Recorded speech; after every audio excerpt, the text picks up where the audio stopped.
آپ سب کو میری طرف سے سلام۔ جیسا کہ آپ سب لوگ جانتے ہیں کہ خیبر پختونخوا کے ضلع بونیر کے گاؤں بشنوئی میں بہت بڑا سیلاب، ایک خدائی آفت آئی جس میں 300 سے زائد لوگ مر گئے اور بعض ایسے گھر جن کا نام و نشان مٹ چکا ہے۔ تو ایسے حالات میں پوری قوم کو یکجا ہو کر ان کی مدد کرنی ہے، خاص طور پہ جو صاحب استطاعت ہیں، امیر لوگ ہیں، انہیں ان کی مالی مدد کرنی ہے تاکہ وہ بحال ہو سکیں، اور خدا جو مدد کریں گے انہیں اس کا اجر صلہ برکت ضرور دے گا۔ مزید یعقوب 5 باب میں لکھا ہے کہ اگر کوئی مصیبت زدہ ہو تو دعا کرے۔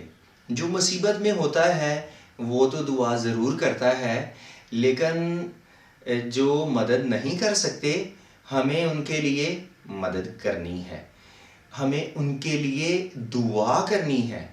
دیکھیں، فرانس کی ایک لڑکی ہے اور اس نے $2 لاکھ مختص کیے ہیں بشنوئی گاؤں کے سیلاب متاثرین کے لیے۔ تو خدا نے اس کے دل کو تیار کیا۔ تو یہاں پر بھی بہت سے لوگ ہیں جو بہت امیر ہیں، وہ بڑے پیمانے پر ان کی مدد کر سکتے ہیں۔ خدا ان کے دلوں کو تیار کرے، دعا کریں کہ ان کی اس کٹھن وقت میں، اس کرب دکھ میں مدد ہو سکے، ان کے لیے تسلی کا باعث بنے۔ جو ان کا مالی نقصان ہو گیا ہے، کھو گئے ہیں، وہ تو واپس نہیں آ سکتے، لیکن ہم ان کے لیے ان کی مدد کر سکتے ہیں، ان کے لیے تسلی کا باعث بن سکتے ہیں، اس لیے ان کی دل کھول کر مدد کرنی ہے۔ پھر یہ جو آفت آئی ہے اسے نام دیا جاتا ہے بادل پھٹنے کا۔ تو اس سے پہلے میں نے ہو سکتا ہے آپ نے بھی یہ الفاظ نہ سنے ہوں، بادل پھٹنے کا، اور کہ اس طرح پانی آ رہا تھا۔ لوگ بتاتے ہیں جیسے ڈیم کا دروازہ کھول دیا جاتا ہے، اس قدر تیزی سے آسمان سے پانی گر رہا تھا۔ تو اس سے ہمارا علاقہ بھی متاثر ہو سکتا ہے، یہاں پر بھی آفت آ سکتی ہے، لیکن خدا ہمیں سب کو اتنی بڑی بڑی آفات سے بچائے، یہ میں کہہ رہا ہوں ہو سکتا ہے۔ تو اگر ایسے ہوتا تو پھر ہم مدد کے لیے پکارتے، اور اگر کوئی ہماری مدد نہ کرتا تو ہمارے دل پہ کیا گزرتی، جو بچ جاتے ان کے دل پہ کیا گزرتی۔ تو ہمیں جب کوئی مصیبت میں ہو تو اس کی مدد کرنی ہے۔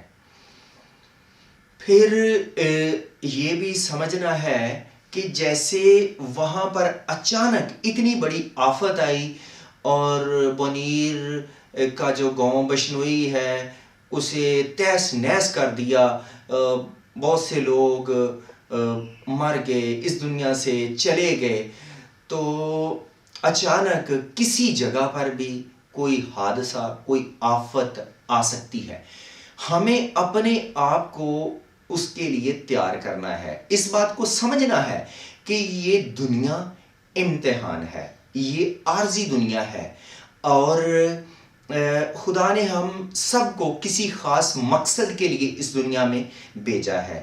اس امتحان کو پورا کرنا ہے، اس مقصد کو حاصل کرنا ہے، اور اس دنیا سے دل نہیں لگانا۔ یہ عارضی دنیا ہے، جو اس دنیا میں آیا ہے، جو پیدا ہوا ہے، اس نے مرنا ہے، اور مرنے کے بعد اس کا ایک مقام ہے، ایک جگہ ہے اس کے لیے، اور ہر ایک کی الگ الگ جگہ ہے۔ وہ اس کے کردار اعمال پہ اس کا تعین کیا جاتا ہے، اور ہمیں اعمال کردار اچھے کرنے ہیں تاکہ ہمیں جنت میں جگہ مل سکے۔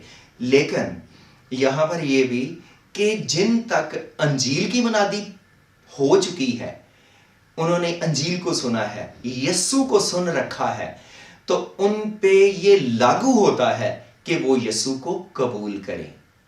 تو آج میرے دل میں یوحنا کی انجیل 6 باب میں سے چند ایک آیات ہیں، تو وہاں پہ یسوع نے کہا جو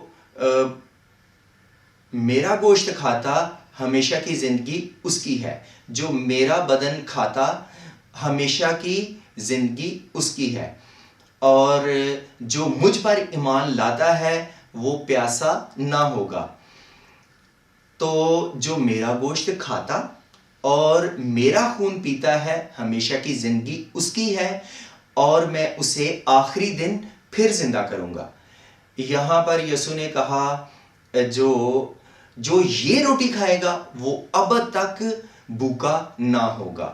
یسوع اپنے بدن کو روٹی سے پھر گوشت سے تشبیہ دے رہا ہے، اور پھر خون کو کہہ رہا ہے کہ اسے پیو۔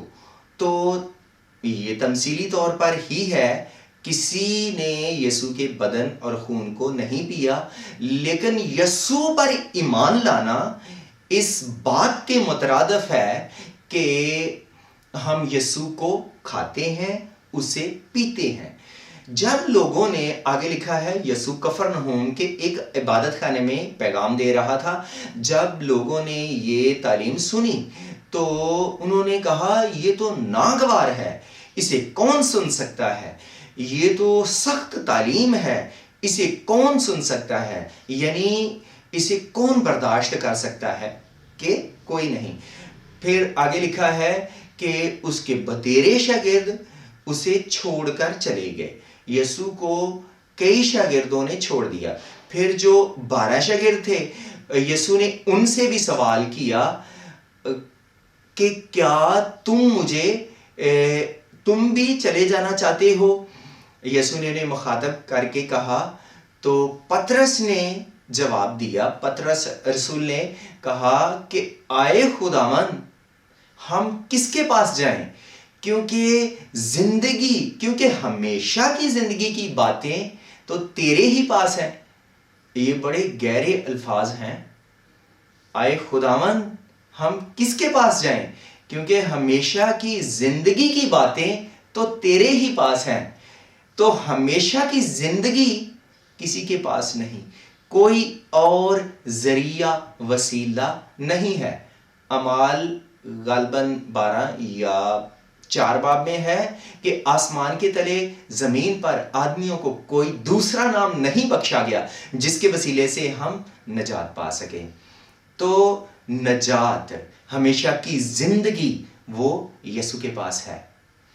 تو ہم چاہے کسی بھی علاقے میں ہوں، کسی بھی جگہ ہوں، کیسے بھی حالات ہوں، قناعت پسند ہونا ہے، کڑنا نہیں، شکر گزار ہونا ہے، اور مسیح کو قبول کرنا ہے، یسوع کو قبول کرنا ہے، تاکہ ہم بھی کسی بھی حادثے کا شکار ہو سکتے ہیں۔ کیوں؟ لوکا کی انجیل باب 13 میں لکھا ہے کہ یہ نہ سمجھو، کہو کہ جن پر شلو کا برج گرا ہے یروشلم کے باقی لوگوں کی نسبت وہ برے تھے۔ یسوع یہ انہیں بتا رہا ہے کہ جن پر 18 لوگ دب کر مر گئے ہیں، یہ نہ کہو کہ وہ یروشلم کے باقی لوگوں کی نسبت وہ برے تھے۔ نہیں، ایک ہی حادثہ اچھے لوگوں پر بھی اور بروں پر بھی آ سکتا ہے، لیکن جگہ کا تعین بعد میں ہوتا ہے۔ مر جانے کے بعد اس کی جگہ کا تعین ہوتا ہے۔ اس لیے اس دنیا میں رہ کر ہم اپنے کردار سے، اپنے یسوع کو قبول کرنے سے ہم اپنی آخرت کا تعین کرتے ہیں اور کہ ہم جنت میں کیسے جا سکتے ہیں. یسوع کو قبول کریں، اچھے کام کریں تو آپ جنت الفردوس میں جائیں گے. خدا ہمیں اس کلام سے برکت دے. آمین.